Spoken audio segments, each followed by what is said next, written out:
I'm Dr. Roger, and this is an example of differential equations, first order linear. In this case, my initial equation is not in standard form. Standard form would be y prime plus p of t, y equals g of t, where the y prime has a leading coefficient of 1. Since I have a leading coefficient of 2, I'm going to divide both sides by 2, giving me y prime plus 1/2 y equals 3/2 t squared. Now I'm in standard form, so I will find the integrating factor.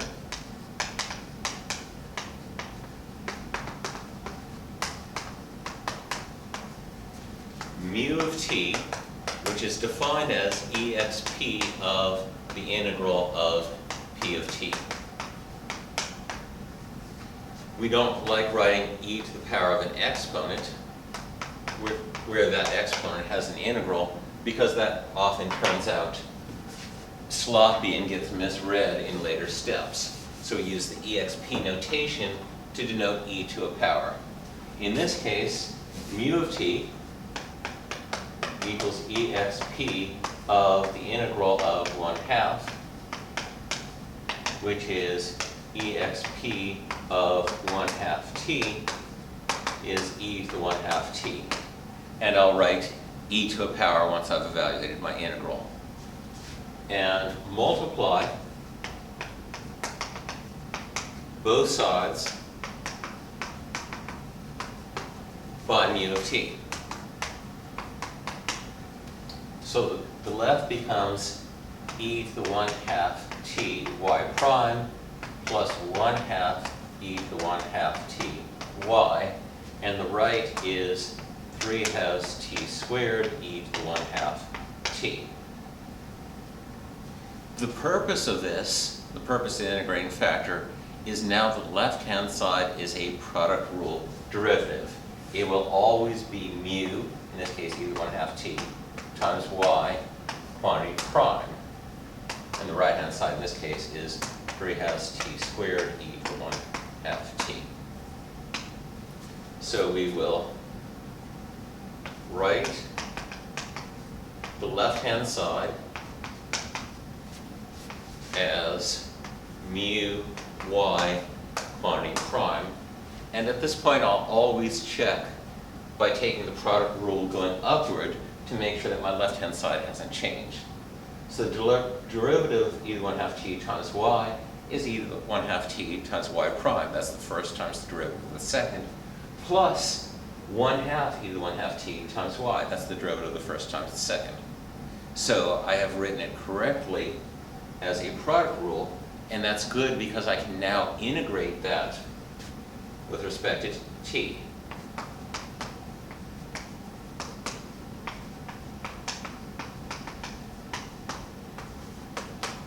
So on the left, I have the integral of this product rule, derivative.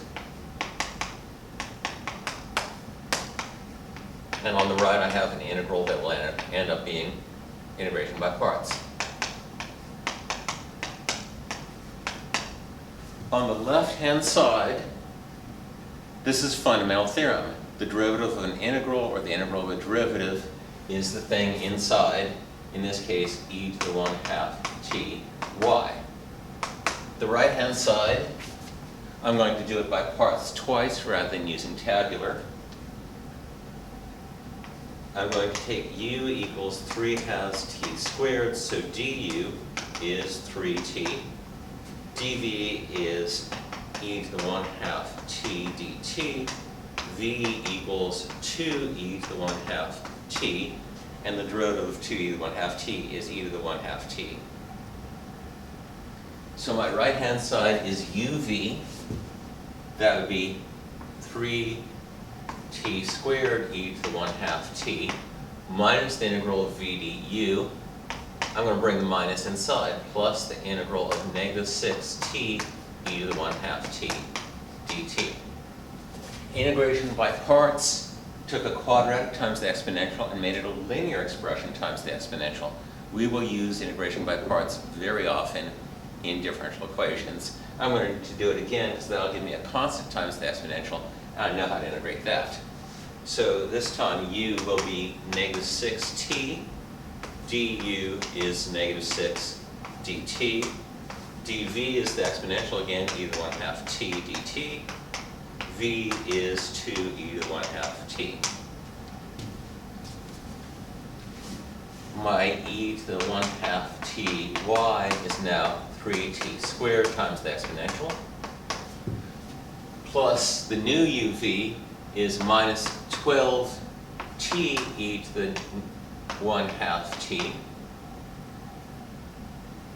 minus the integral v du minus negative is plus the integral of 12e to the 1/2 t dt. And this no longer requires parts. I know that integral from Calc AB.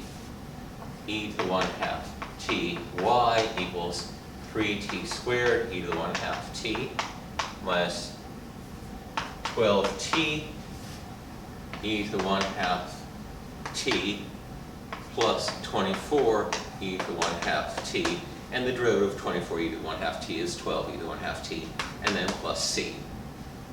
Solving for y equals, which I guess I can write that, I get y equals 3t squared minus 12t plus 24 plus c e to the negative 1/2 t. We'll often write that as c over e to the 1/2 t, but it's usually easier to put the negative exponent in instead. And this is our solution. Saying this is a solution means if you take the derivative, multiply it by 2, and then add this expression, you should end up with 3t squared. Let's check that. So y prime would be 6t minus 12 minus 1/2 c e to the negative 1/2 t. So 2y prime is 12t minus 24 minus c e to the negative 1/2 t. Y plus 2y prime is this row plus that row, 3t squared minus 12t plus 12t, those cancel, plus 24 minus 24, those cancel, and c e to the negative 1/2 t minus c e to the negative 1/2 t, those cancel. So y plus 2y prime is in fact equal to 3t squared, which was my original equation. You don't have to check that. That's just verifying we have the solution. That is what it means to have a solution. Our solution, which is what we're usually looking for in differential equations, or at least we're often looking for that, is y equals this expression here. This is first order linear. You can only do this when you have first order linear. Make sure you know how to categorize your differential equations. And when your equation is in standard form, or you put it in standard form as your first step. Come back soon for my next video. With math, there's always more.